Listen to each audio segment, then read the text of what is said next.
नमस्कार दोस्तों, स्वागत है आपका हमारे YouTube channel English by Anup sir में। जैसा कि पैसिव की सीरीज चल रही थी, उसमें अभी 2-1 दिन से वीडियो नहीं डाल पाए थे, उसमें थोड़ी प्रॉब्लम थी, उस वजह से अब आज हम उसी सीरीज को आगे से बढ़ा रहे हैं। आज चलेगा प्रेजेंट परफेक्ट टेंस के पैसिव वॉइस किस तरह से बनाते हैं उसको देखेंगे, सरल से सरल तरीके में किस तरीके से बनाते हैं। हमारे चैनल को सब्सक्राइब कीजिए, लाइक कीजिए। इंग्लिश बाय अनूप सर 9808 को देखिए। प्रेजेंट परफेक्ट टेंस,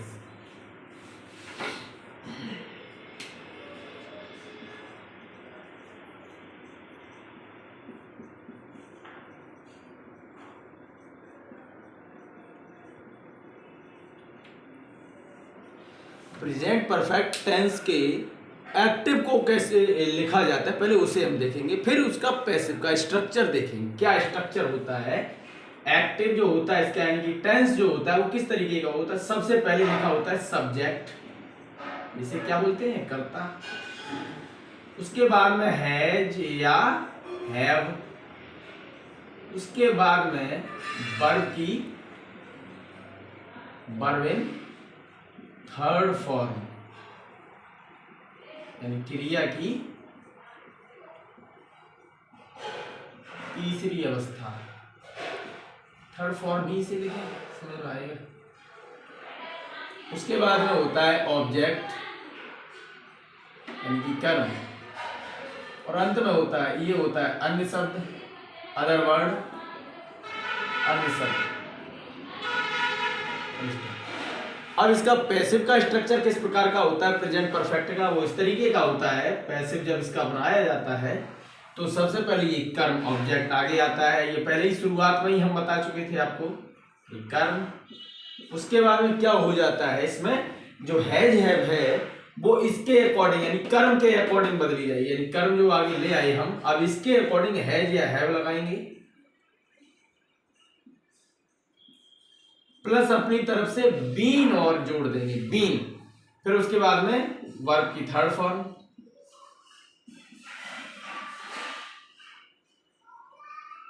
और उसके बाद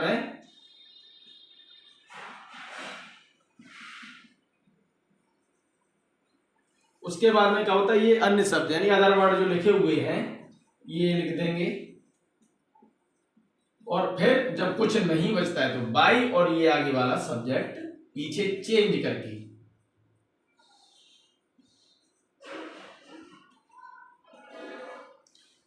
अब इसके एग्जांपल्स देखेंगे तो अपने आप ये पूरा स्ट्रक्चर समझ में आएगा। किस तरीके से देखिए, एग्जांपल में हम देखेंगे, जैसे लिखा है ही has written the letter in ground.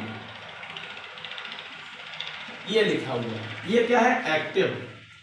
अब इसका हम पैसिव बनाएंगे तो कैसे बनेगा, सबसे पहले हम देखेंगे इसमें क्या, ये कर्ता यानी सब्जेक्ट, हेल्पिंग वर्ब, वर्ब की थर्ड फॉर्म, और इसके बाद जो लिखा हुआ है ऑब्जेक्ट, इसी को आगे लाना है, द लेटर। अब इसके हिसाब से लगाएंगे हैज या हैव। द लेटर एक वचन है तो क्या लगेगा, हैज, और हैज के बाद लगा देंगे बीन। और इसमें एक सरल चीज ये होती है, थर्ड फॉर्म लगी हुई मिलती है तो रिटर्न को लिख देंगे रिटर्न। फिर बची हुई चीजें जो बची हैं वो सब लिख देंगे इन ग्राउंड।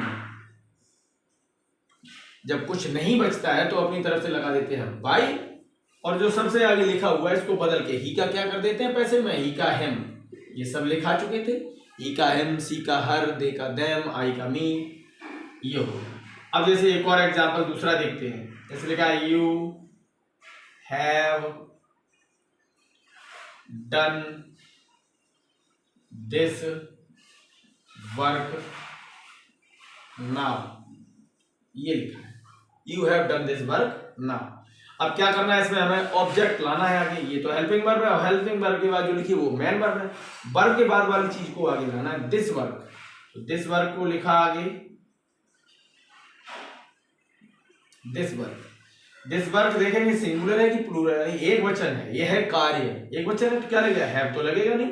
हैव कब लगता है, बहुवचन के साथ, तो क्या लगेगा हैज, और हैज के साथ क्या लगेगा, बीन। ये पैसिव में बीन जरूर लगता है। हैज हैव दिया हो तो अब हैज बीन। अब थर्ड फॉर्म डन की थर्ड फॉर्म डन ही, ये तो लिखा ही होता है। फिर बाकी का, अब इस नाउ को यानी जो समय दिया जाता है उस समय को चाहो तो आप बाई से पहले लिख लो या बिल्कुल लास्ट में भी लिख सकते हैं। नाउ लिख दिया बाई, अब यू को पीछे लिखें, यू का यू रहता है, आई का मी होता है लेकिन यू का यू रहता है, वी का अस होता है, ही का हिम, सी का हर, यू ही रहता है। एक नॉट वाला और देखें नेगेटिव। नेगेटिव किस तरीके से बनता है, जैसे लिखा है the boy has not played cricket in field. ये बना, ये पैसिव है। अब इसका वो ये एक्टिव है, इसका पैसिव बनाएंगे। नॉट लिखा है, नॉट के बाद वर्ब है और इस वर्ब के बाद जो चीज है उसे आगे लाएंगे। क्या है? क्रिकेट। क्रिकेट को जब आगे लाए, क्रिकेट,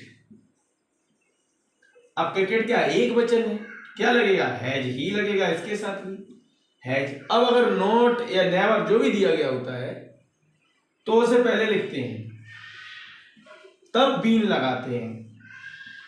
अभी तक क्या होता था, हैज या हैव के तुरंत बाद बीन जोड़ देते थे, लेकिन नॉट दिए जाने के संदर्भ में नॉट अगर है हमारे पास तो क्या करें, नॉट लगाएंगे, उसके बाद बीन लगाएंगे। बीन, बीन लगने के बाद थर्ड फॉर्म लिखी हुई होती है प्रेजेंट परफेक्ट में, प्लेड। फिर बाकी का बचा हुआ इन फील्ड।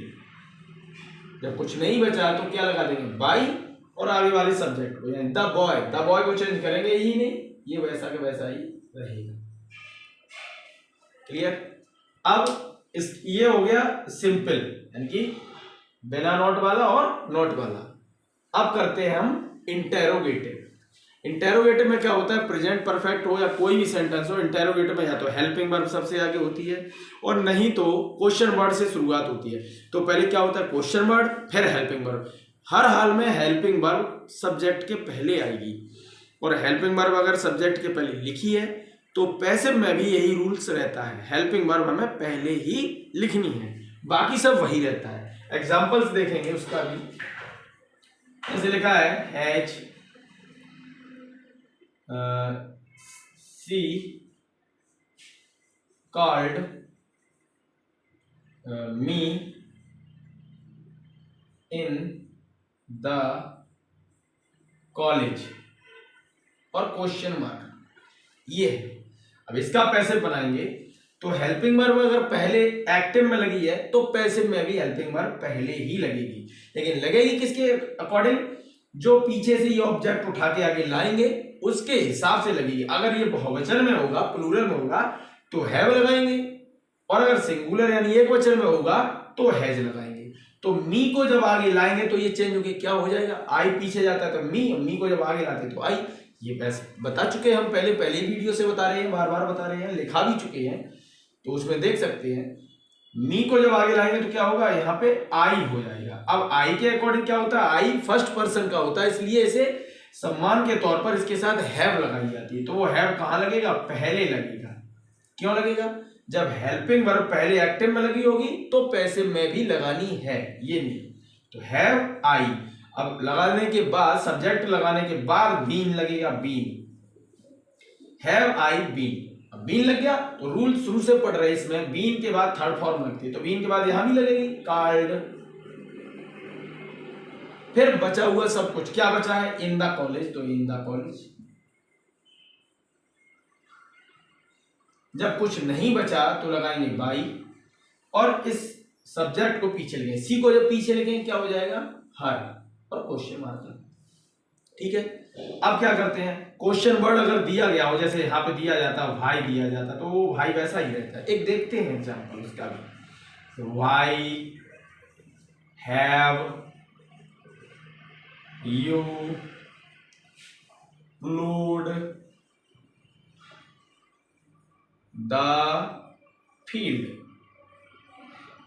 क्वेश्चन मार्क, ये लिखा, भाई have you ploughed the field, ये लिखा है। तो ये कैसे बनेगा, जो क्वेश्चन वर्ड दिया उसे वैसा का वैसा ही हम लगा देंगे, हु को छोड़कर, बाकी के सब क्वेश्चन वर्ड वैसे ही लगा दिए जाते हैं। अब लगाएंगे, हेल्पिंग वर्ब दी है तो हेल्पिंग वर्ब लगाएंगे, लेकिन लगाएंगे किसके अकॉर्डिंग, इस क्रिया के बाद यानी वर्ब के बाद जो लिखा है ऑब्जेक्ट यानी कर्म, उसके अकॉर्डिंग द फील्ड को इधर लाएंगे तो क्या है, सिंगुलर एक वचन है, खेत, फील्ड, तो क्या लगेगा फील्ड के अकॉर्डिंग, हैज लगेगा, हैज।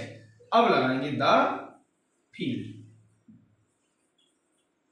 अब जैसे ही हम सब्जेक्ट लगा देते हैं तो क्या लगाते हैं, उसके बाद में क्वेश्चन मार्क वाले वाक्यों में बीन लगाते हैं। फिर ये जैसे अभी आई के बाद बीन है तो इसके बाद भी been, why has the field been.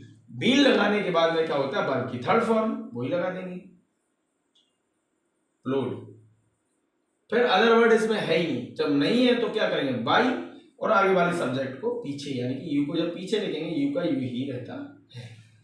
एक हु वाला और देखते हैं, who has seen the wind, question who has seen the wind.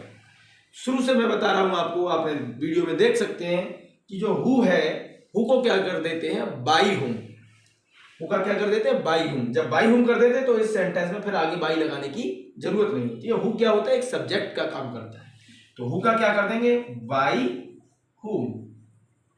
सिर्फ ये हु के लिए ही है, बाकी क्वेश्चन वर्ड जो दिया है वो वैसा का वैसा ही लगा देते हैं। हु का क्या हो जाए, बाई हुम। अब लगाएंगे हेल्पिंग वर्ब, लेकिन लगाएंगे किसके अकॉर्डिंग, इसके अकॉर्डिंग, द विंड को आगे लाएंगे उसके अकॉर्डिंग, तो क्या लगेगा, द विंड, हवा, एक सिंगुलर वचन, एक वचन है तो हैज क्या, हैज ही रहेगा, हैज। फिर लगाएंगे द विंड। अब अपनी तरफ से क्या लगाना है, वही सब्जेक्ट के बाद क्या लगाते हैं, बीन। क्वेश्चन मार्क वाक्यों में हमेशा सब्जेक्ट के बाद बीन लगता है, और सिंपल सेंटेंसेस में वर्ब से पहले बीन, यानी कहां पे लगता है, हैज हैव के तुरंत बाद बीन लगता है, और नॉट वाले वाक्यों में नॉट के बाद बीन लगता है।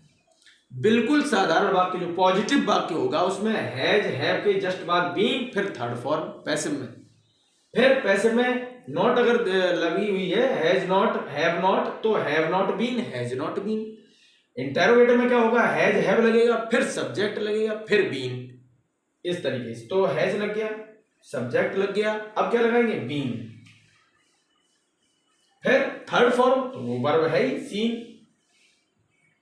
अब कुछ बचा ही नहीं, क्वेश्चन मार्क लगाएंगे। इस तरीके से बनता है। एक बार फिर से पूरा रिपीट देखेंगे किस तरीके से बनता है। प्रेजेंट परफेक्ट के टेंस का जो एक्टिव का स्वरूप होता है, यानी स्ट्रक्चर होता है, वो कैसा होता है, कर्ता, फिर हैज हैव, क्रिया की थर्ड फॉर्म, कर्म, उसके बाद अन्य शब्द, फुल स्टॉप। पैसिव जब बनाते हैं तो उसमें क्या होता है, कर्म को पहले ले आए, फिर हैज हैव को हैज हैव, इसके अकॉर्डिंग अगर ये एक वचन है तो हैज, और बहुवचन है तो हैव लगाएंगे। उसके बाद में क्या लगाते हैं, बीन। बीन के बाद वर्ब की थर्ड फॉर्म, फिर अन्य शब्द लगा देते हैं, कुछ बचता नहीं है, फिर बाई, और आगे वाले सब्जेक्ट को बदल के पीछे। तो ये स्ट्रक्चर है, और एग्जांपल्स में यही रहता है। पॉजिटिव टेंस में क्या होता है, हैज हैव को बदल करके हैज बीन हैव बीन कर दिया जाता है इस सब्जेक्ट के अकॉर्डिंग, यानी पीछे वाले कर्म को जब आगे लाते हैं उसके हिसाब से हैज बीन या हैव बीन कर देते हैं। और अगर नॉट दिया गया है तो has not been, have not been. Interrogative में हैज हैव, फिर सब्जेक्ट, फिर बीन। इस तरीके से प्रेजेंट परफेक्ट का एक्टिव से पैसिव बनाया जाता है। उम्मीद करते हैं आपको बहुत अच्छा लगा होगा, ये पसंद आया होगा और सीखा होगा आपने कि प्रेजेंट परफेक्ट के टेंस का किस प्रकार से एक्टिव से पैसिव बनाया जाता है। आगे इसी तरीके की सीरीज चलती रहेगी। पूरी पैसिव खत्म होने के बाद में एक साथ वीडियो बना के डाला जाएगा पूरा एक्टिव से पैसिव। फिर ये एक्टिव पैसिव फिनिश होने के बाद आगे जो भी कोर्स है रिलेटेड किसी भी एग्जाम के लिए, डायरेक्ट इनडायरेक्ट है, पंक्चुएशन है, ये सारी की सारी चीज़ें आपकी बराबर मिलती रहेंगी। देखते रहिए, सब्सक्राइब कीजिए, लाइक कीजिए और शेयर कीजिए हमारे चैनल को, इंग्लिश बाय अनूप सर 9808 को। Thank you.